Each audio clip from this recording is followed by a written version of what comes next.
स्वागत आहे भावना तुमचं पुन्हा एकदा न्यू ब्लॉगमध्ये. तर आत्ता आहे मी गावाला आणि गावाला असल्यावरती मी कधी पण सकाळी ट्रेन करायला जातो. कारण सकाळी सकाळी माझा पार्टनर तुषार माझ्यासोबत असतो. त्याच्यामुळे मी सकाळीच ट्रेन करायला जातो आणि प्री वर्कआउटमध्ये मी पहिल्यापासूनच 2 केळी आणि ब्लॅक कॉफी घेतो. तर ब्लॅक कॉफी घेऊन मी थोड्या वेळात निघणार आहे ट्रेन करायला. आणि गावाकडचं वातावरण तुम्ही आत्ता बघा किती शांत आहे. जरी एवढं शांत वातावरण तुम्हाला पुण्यात किंवा कोणत्या पण सिटीमध्ये कधीच बघायला भेटणार नाही. त्याच्यामुळे गाव ते गावात असतं. तर कॉफी संपलेली आहे. आता मी निघणार आहे ट्रेन करायला. तर भावांनो, तुम्हाला फायरिंगचा तर आवाज येत असेल. आता मी गावातून आलोय तर मला सगळी लोक शिव्या घालत असतील, कारण सकाळ सकाळी एवढ्या लाऊड फायरिंगनी तर म्हातारे वगैरे सगळे मला शिव्या घालत असणार मागणं. ही पोरगा आलंय पुण्यावनी 4-5 दिवस, पण आमच्या डोक्याला ताप आहे.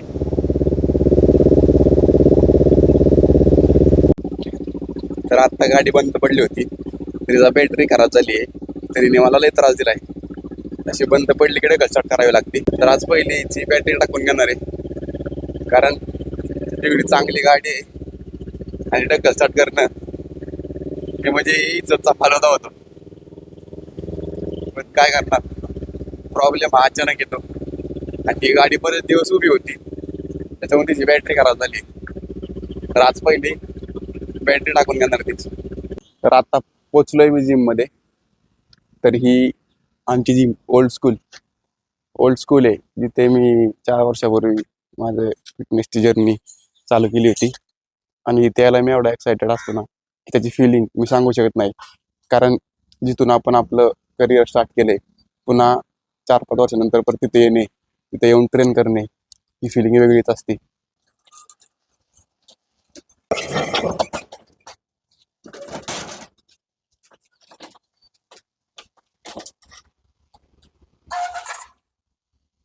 आता जिम मध्ये कोणच नाहीये, फक्त तुषार आणि मीच आहे. आणि आपण बोलतो की जिम मला चांगली पाहिजेत किंवा मशीन जास्त असल्यावरती चांगला वर्कआउट होतो किंवा चांगली बॉडी बनते. तर भावनो, तसं काय नसतं.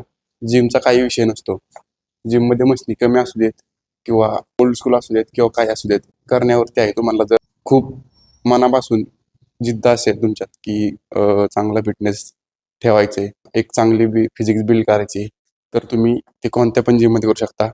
तिथे मशीनी कमी असू देत किंवा काही असू देत, ते तुमच्यामध्ये कधीच येत नाही. 4-5 वर्षापूर्वी जेव्हा मी त्याच्या आधी स्टार्ट केली ती जर्नी माझी फिटनेसची, तर तेव्हा मी जिमला जायचो, माझी तब्येत वगैरे होती चांगली. तेव्हा तो थोडा हटकोळा होता. तर तेव्हा मला तो दरवेळेस म्हणायचा की 2 महिने थांब, मी तब्येत बनवतो. आणि त्याची आम्ही खूप टिंगल घ्यायचो. पण त्यांनी एवढं मनावर घेतलं आणि त्यांनी एक चांगली फिजिक बिल्ड केली. तर त्याला म्हणजे त्याच्या मागचं त्याचं इन्स्पिरेशन किंवा त्याची ऊर्जा किंवा त्याची जिद्द काय आहे, ते आपण त्याला विचारूयात. मी म्हणजे लास्टपर्यंत सोडलं नाही काय. हा, म्हणजे तुला आता कसं वाटतंय की तू आता काय नाव ठेवत नाहीत, तू कसं काय केलंस? तू खूप हटकळा होतास, तुझं वेट लय कमी होतं. तर तू जी जर्नी बद्दल काय सांगशील? डिसिप्लिन मी खूप पाळत गेलो सगळे, हं. आणि त्यानंतर हळूहळू सवय लागली आणि कंटिन्युटी वाढत गेली खूप. कंटिन्युटी मॅटर करते. तर बघा, भावाने आपल्या डिसिप्लिन ठेवला, कंटिन्युटी ठेवली, तर त्यांनी पण तो पण करू शकतो, मी पण करू शकतो. तर तुम्ही का नाही? तर तुम्ही सुद्धा करा. आणि त्याचं फिट विथ तुषार इन्स्टाला आयडी आहे, तर ते तुम्ही चेक करू शकता की त्याची फिटनेस आणि फिजिक काय होती आणि आत्ता त्याची काय आहे. तर त्यामुळे जिद्द सोडू नका, कंटिन्यू चालू ठेवा. कारण फॉलो करा माझ्या अकाउंटला. आणि फॉलो पण करा भाऊला, कारण माझ्यापेक्षा जास्त त्याचे फॉलोवर आहेत भाऊचे. तर कंटिन्यू ठेवा, तुम्ही डिसिप्लिन ठेवा, एक दिवस नक्की होईल. आणि हा गेम पेशन्सचा आहे, त्याच्यामुळे 4 महिन्यात किंवा 5 महिन्यात तुम्ही रिझल्ट नाही दिसला तर कधीच सोडू नका, कंटिन्यू चालू ठेवा. तर आम्ही जेव्हा आलतो तेव्हा जिममध्ये कोणच नव्हतं. तर आता हळूहळू येत आहेत सगळे. तर माझा लेग आणि ट्रायसेप आणि प्लस काल बॅक आणि बायसेप शिफ्ट झालाय. तर आज फ्रायडे, चेस्ट आणि ट्रायसेपचे आज. तर चेस्टसाठी सिम्पल स्प्लिट फॉलो करतो. आणि मला वेट मॅटर करत नाही, जेवढं मला सेल्फ वेट जाईल तेवढंच मी घेतो. कारण आपण कोणाची वेट कॉम्पिटिशन करायला येत नाही.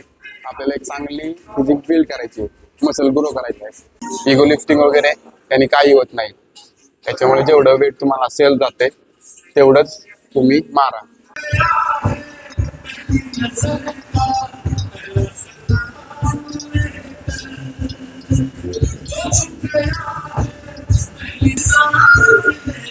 आणि मी जिम मध्ये बऱ्याच वेळा पाहिलंय की आता डायरेक्ट सेट चालू करतात, तर ते पूर्णपणे चुकीचं आहे. कारण जेव्हा पण आपण मसल ग्रुप ट्रेन करायला घेतो त्याच्या आधी वॉर्मअप करणं हा इम्पॉर्टंट आहे. 5 ते 10 मिनिटं तुम्ही वॉर्मअप करा आणि मग तुमची ट्रेनिंग चालू करा.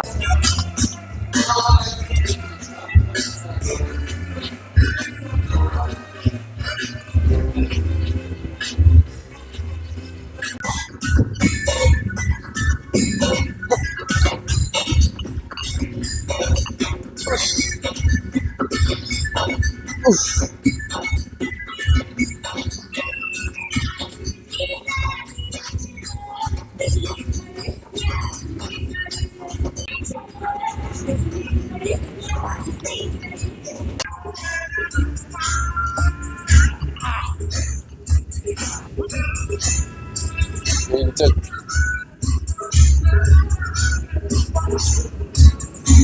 1 2 3 4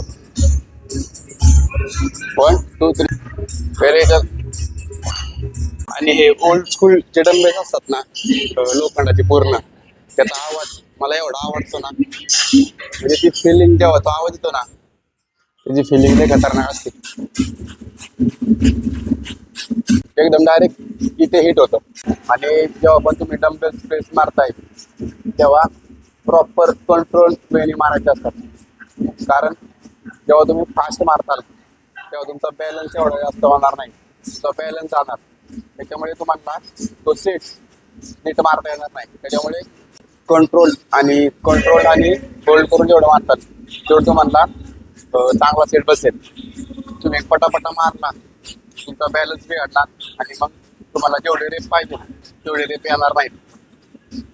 त्याच्यामुळे वर्कआउट तुम्ही जास्त लॉंग बनवू नका, शॉर्टच ठेवा. फक्त एक डोक्यात ठेवा, प्रत्येक व्हेरिएशन आणि प्रत्येक व्हेरिएशनचा सेट स्टील फेलियर पर्यंत, प्रत्येक रेप फेलियर पर्यंत पुश करायचे.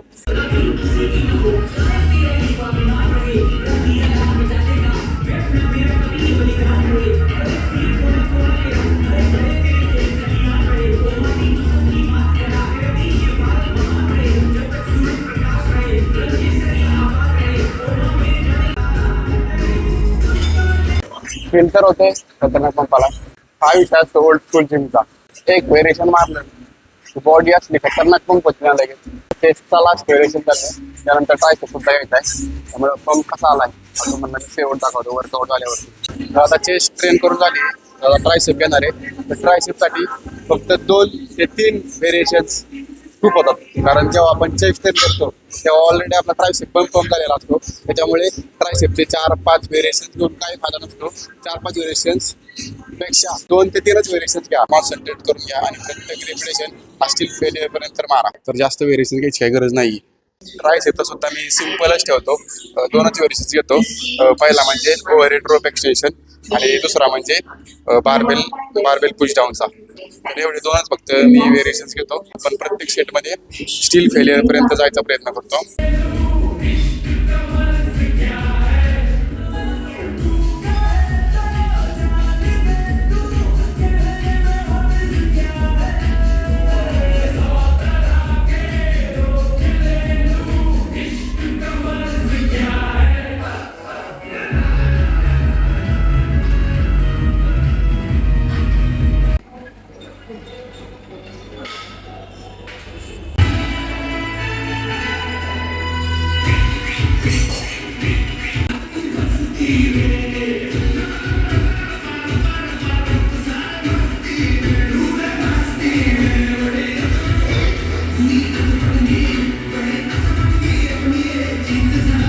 वर्कआउट ऑलमोस्ट संपलेला आहे. हा शेवटचा सेट चाललाय ट्रायसेपचा. त्याच्यानंतर तुम्हाला कोणता चाललाय बॉडी म्हणजे ते दाखवतो. Last set best set.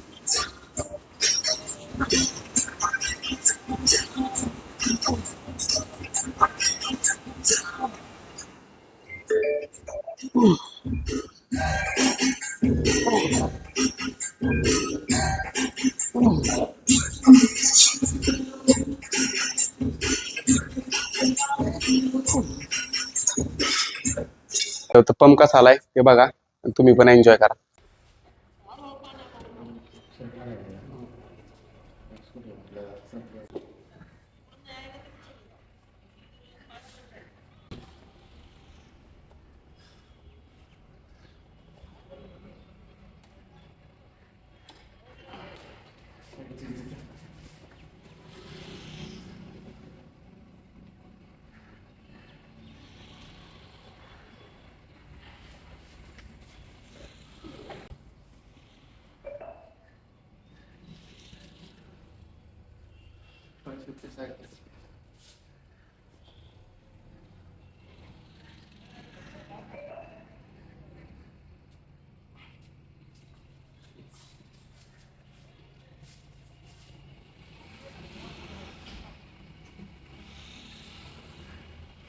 तर आता वर्कआउट झालाय, जिम पण बंद केली कारण शेवटपर्यंत आम्ही दोघंच होतो.